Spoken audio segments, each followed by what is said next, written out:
Hey there, welcome back to another video. I am Ramona, and we are doing more ghost stories because they're fun and enjoyable.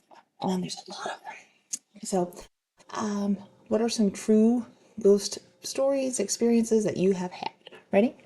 On New Year's Eve 2016, it was already past midnight, I was laying in my bed texting with a friend. I own a TV that has Wi-Fi access only through the Amazon Fire TV stick. No smart TVs then.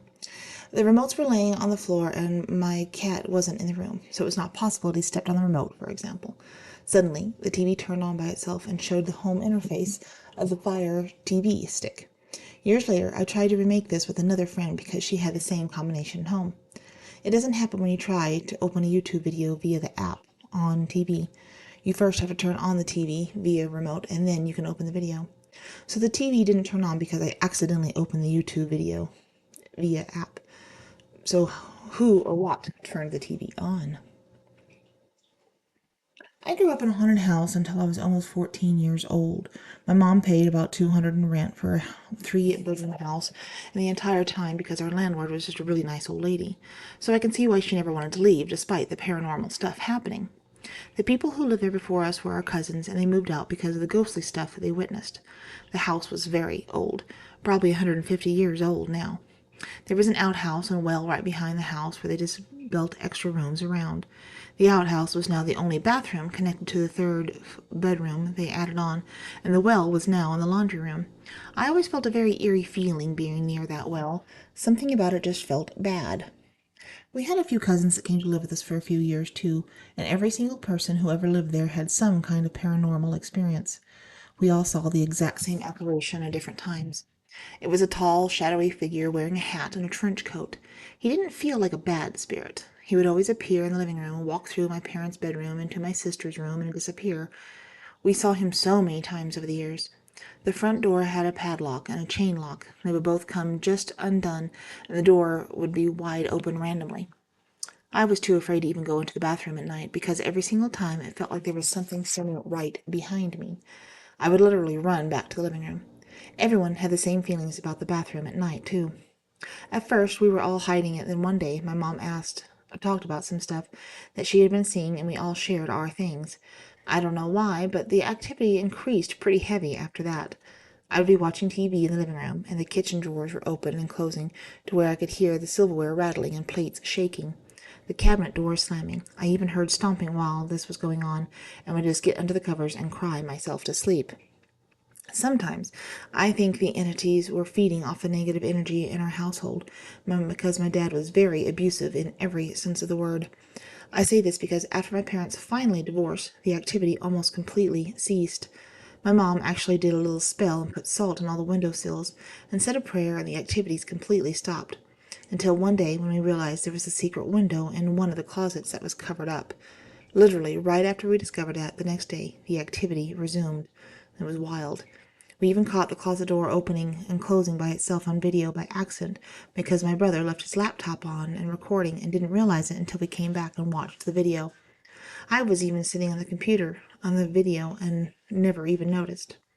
There was just my experiences there, but there were so many from the rest of the family that lived there. We've been to other paranormal experiences. We've had other paranormal experiences separately as adults. One sweet, one spooky, top most notable, not in order of experience. Sweet? I was house sitting for my aunt. My grandmother had passed through the master bedroom a number of years before. I decided before I went home I wanted to go to the master bedroom and speak to Grandma. It had been a long time and I missed her, and even if she wasn't really there, I just wanted to feel connected to her. After a few minutes of awkward speakingly to the empty room, I got more comfortable and was really able to picture her sitting there. At one point, I asked a question, something like, "Who would have thought, right?" And the lamp changed brightness. It was a touch lamp, so I had tapped on my way into the room to turn it on. No one else in the room, no bugs, no cat. The dog were asleep in my aunt's, and the cousins' rooms on the other side of the house. I perked up a bit and kept talking. Each time I asked a question, the lamp either got brighter or dimmer, not in its usual pattern of max bright, medium, low, off, but would randomly go up and down in brightness whenever I asked a question. When I left, I turned the lamp off, told her that I loved her, and the light flickered to full brightness and then back off twice. My uncle sold the house a few years ago. He was renting it to my aunt, so I'll never go get to sit back and chat with her again. The spooky one was I was home alone one night, all three of our dogs asleep on the floor around me while I watched TV before bed. Suddenly, I got a very strong sense of a presence on the ceiling between the living room where I was sitting and the kitchen off to my right. I went stone still. I didn't look, but the presence was so strong I could clearly see picture the thing crouching on the ceiling like it was on the floor, staring at me, turning its head side to side. It was there for about 10 minutes. I barely breathed. About halfway through this time, my German shepherd picked his head off my lap, looked directly where I felt the presence, and growled low in his throat. My other dogs also locked onto the same spot. Once it finally disappeared, the dogs immediately went back to sleep. I sat there for another 15 minutes or so, got up and went to bed myself. Left my dogs out of their crates so they could move around and I could hear them. It scared the shit out of me. I've never experienced anything like that since. I was closing down an old burger place I used to work at. I was going through a lot of personally deeply stress involving family, friends, and relationships, transitioning from high school, secondary for my UK friends, to college. Midway through mopping the floor with my headphones on, I saw a man walk through the door. He was obscured by shadow, and some of the lights were out, but he stood out just inside of tapping his shoe. I was looking down and mindlessly mopping with my headphones on. I could tell he had a long coat and wide-brimmed hat. The air around me got cool suddenly, and I said, "I'm sorry, sir, we're closed." And then it hit me. I had already locked those doors.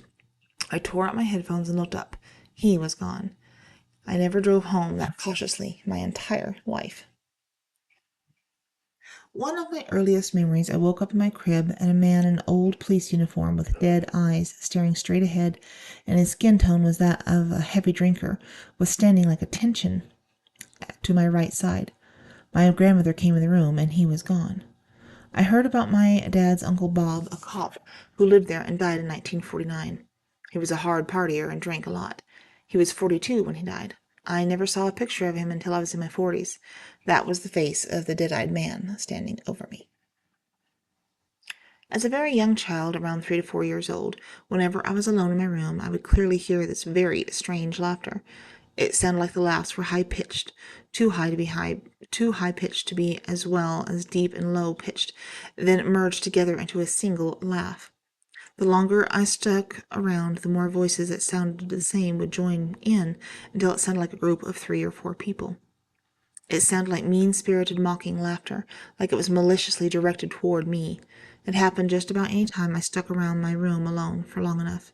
Due to it, always I always slept in a spare room in my parents' or brother's room, and avoided even briefly going into my own room alone.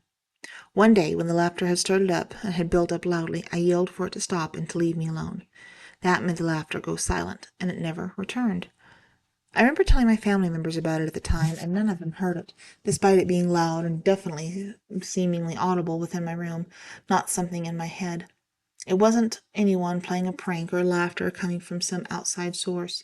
It sounded too far, or far too unnatural, and happened if nobody was home with me. It sounded very close and seemed to follow me around the room. The volume was being constant, and the voices being clear were not muffled. The patterns of the laughs would change just as they would with a person who had natural pauses and builds in intensity. It happened several dozen times for at least a year or so. All I can think of to rationally explain it was that I was having auditory hallucinations. It's definitely not false memories, I've imagined. That's the most genuinely unexplainable and bizarre experiences I've had.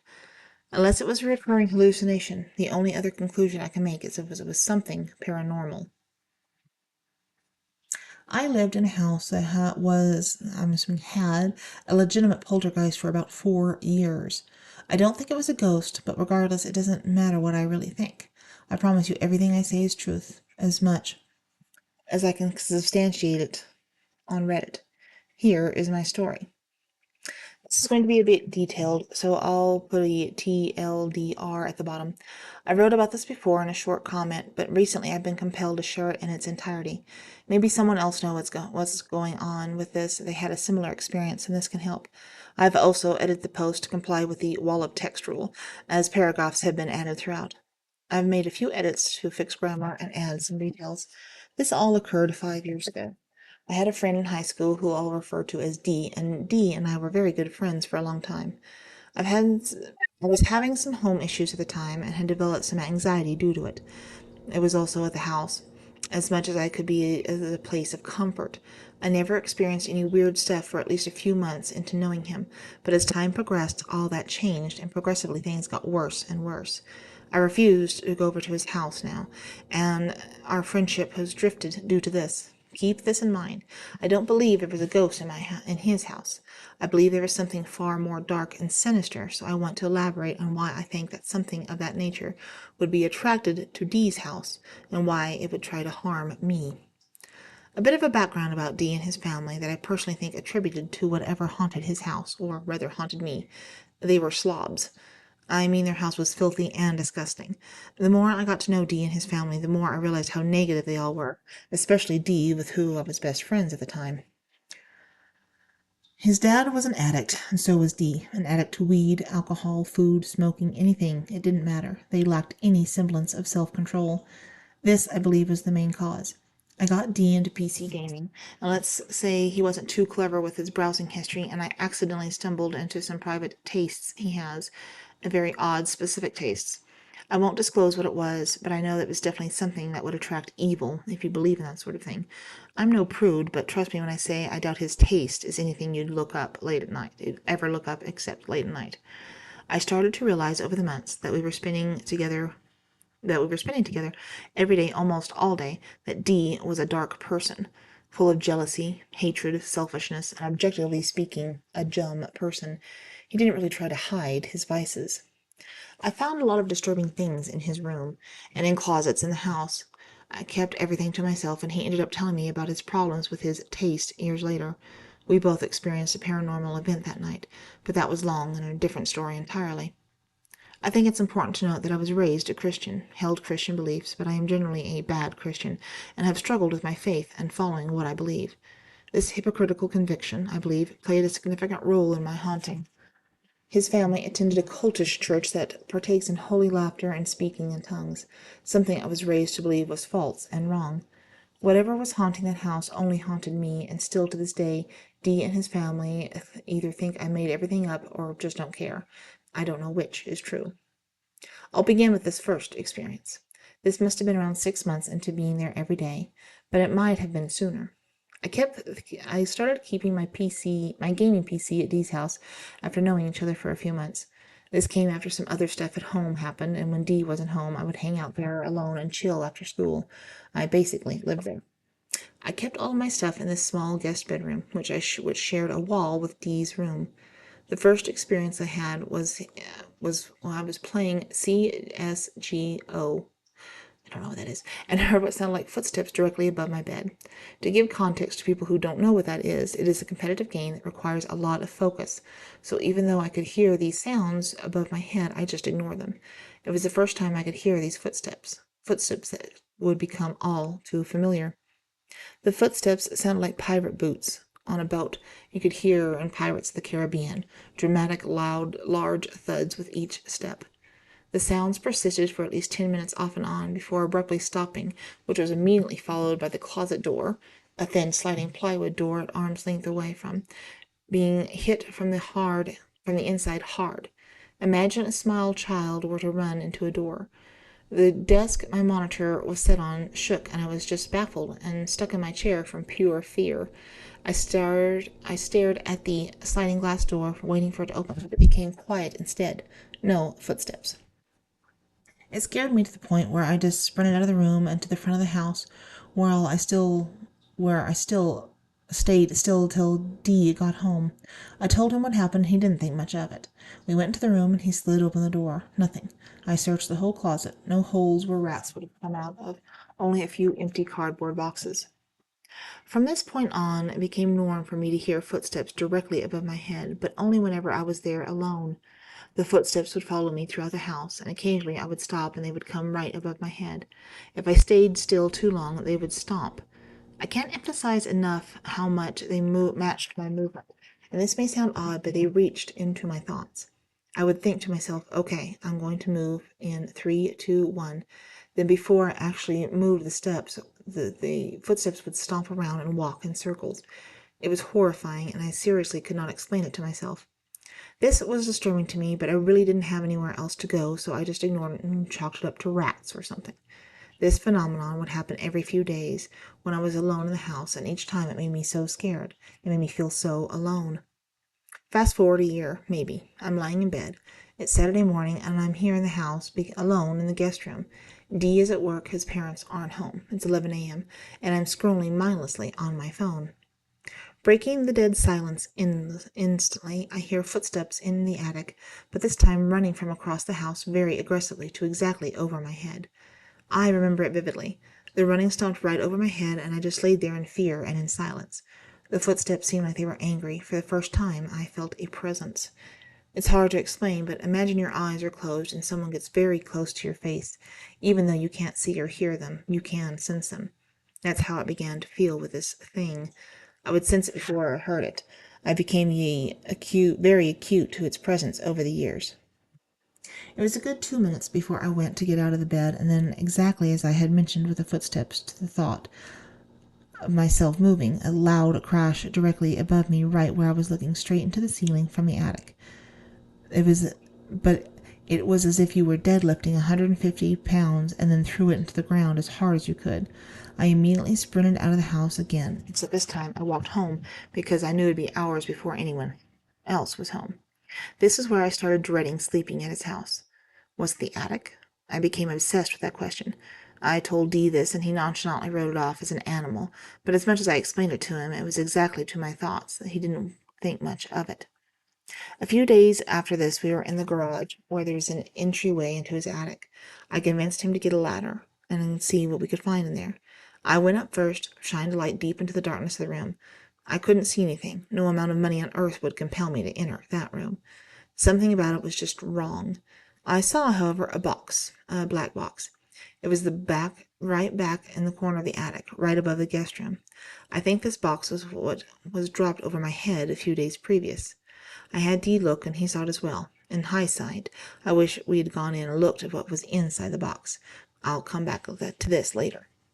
At this point, I want to clarify that I am completely stable and have no history of schizophrenia or insanity in my family. I am an extremely rational person, and up until this point had no interest or belief in spirits or ghosts or demons. I want to preface this because things will get a little crazy after this. Dee had a dog who I'll refer to as P. P and I were best friends, and he was a truly extraordinary dog. I loved him with all my heart, and he comforted me in my lowest moments, since life was hard then and never really opened up to anyone. When I experienced all these things happening to me, P was there with me, so when I say alone, I really wasn't. In fact, I think if P wasn't there, I would not have been able to endure it. He was with me every single time I'd walk to get water or go to the bathroom, make food. The loud, horrifying steps would come back instantly over in my head. It was basically a jump scare that would come randomly, and it made me very paranoid and hesitant to move around the house. It was an abusive being that truly enjoyed haunting me and toying with me. Dee and his family left for a week to go on vacation and asked me to take care of P. At this point in time, I had 2 computers. I kept one at Dee's house and one at my own, and things had subsided a bit at my house, so I didn't spend every night at Dee's house anymore. I went over to Dee's house every day and played with P and fed him. I would hang out there for a few hours and then head home. 3 days after Dee's family left, I walked into their house and P is freaking out, barking at something in the middle of the living room. I try to calm him down, but he won't. He just is snarling and barking as if something was in the middle of the living room. Finally, after what seemed like 5 or 10 minutes, he relaxes a bit and, still on guard, follows me to his food bowl and then to the guest room where I played some games. No footsteps or presence that I know of. Very sensitive to be felt or heard, a rarity. I leave. The next day I come back over to the same thing. P is freaking out this time way more aggressively. He is moving around the living room, but his gaze and posture is poised around the center of the living room as he moves around it. I feel the presence this time, and as I watch P bark and whimper and freak out, I try and listen. I listen for at least 5 minutes. I swear I don't move a single muscle. P calmed down and looked at me, as if he knew I was just standing there listening. Finally, I think, all right, well, I don't hear anything. Maybe P is just upset that Dee and his family are gone. This is the first time they've left since I've known them, and they spent a lot of time in the living room together. As I barely move a centimeter, boom, boom, boom, boom, right above my head. I jumped at least 5 feet in the air, stomping, jumping, clawing at the floor above my head. P starts to freak out and starts to almost attack the air in the middle of the living room. I'm thoroughly freaked the absolute fuck out as I just run over to P's food bowl, pour a lot of food, and run out of the house.